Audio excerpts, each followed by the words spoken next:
Welcome back to Insight. We are talking about health literacy with Aging and Home Services of Northeast Indiana. Sylvia's joined us. Let's talk about becoming your own healthcare advocate. It's so very important. So how do we do that?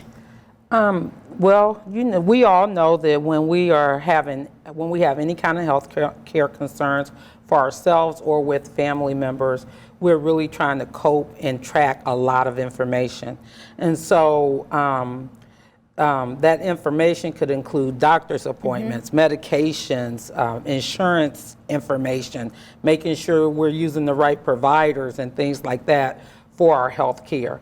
And so being your own health care advocate kind of helps you navigate the healthcare system. And so sometimes communication, like it was said earlier, communication with the doctors and your other healthcare providers can become very complicated and challenging. They're not always using clear, plain language. We walk away feeling like we don't really know what's going on, or we didn't fully understand it. And so that causes a lot of different emotions, like sometimes we become frustrated, anger, disappointment. Sometimes we even just act like, well, you know what, this is too big for me. It doesn't matter. I'm not going to worry about it. And so becoming your own healthcare advocate is really a way to navigate the healthcare system. It's allowing you to learn what you need to learn to make really good decisions. It helps you understand that terminology. It gives you time to learn the terminology by asking, okay, you're saying I have this diagnosis. What exactly does that mean? And if we don't really know what they're telling us, there's really no way that we can follow their instructions. The doctor gives us medication, they give us instructions, their expectation is that we're going to go home and follow their instructions, right? But if we don't understand that information, we're not going to be able to follow it. We don't know the importance of follow-up appointments or even determining what's a true emergency and what's not an emergency. So being literate of healthcare just makes you a wise consumer. It makes you understand your diagnosis, understand your medications, understand when you need to contact the doctor, so that we just have overall better healthcare. I think too, you mentioned, getting frustrated.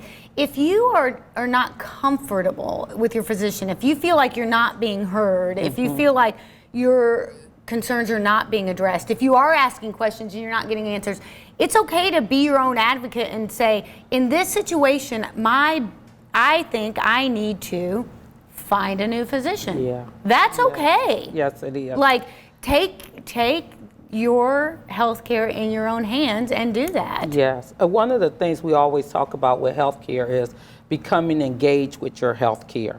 And so a lot of times, doctors are just like us. So we're all human and we're all doing the best we can, right?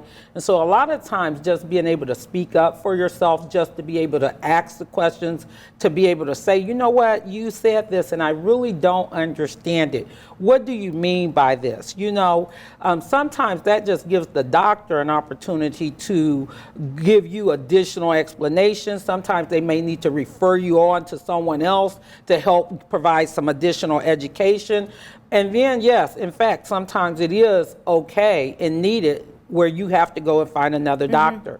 But a lot of times I think we can avoid that if we're engaged and we're communicating and we're asking questions of our doctors. We're asking them, I always say, we want to partner with our doctors. We don't want to, they're the doctors, they're the expert in their field, but you're the expert about your body. And so if we partner with each other, we're going to both have better outcomes, but you personally will have better health care. And so partnering with the doctor, asking the question, actually preparing for doctor's appointments before you go to the doctor's appointment.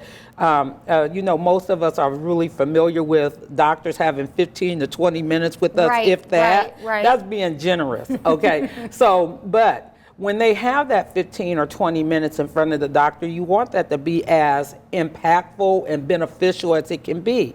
And what I consider as non-important may be something vital to the doctor. He might need to know that information. So just preparing ahead of time for that appointment, asking questions, following up. I'm a big nurse user, so I'll use the nurse, I'll use the pharmacist if I don't understand, and then I'll call back and say, you know, here are my concerns.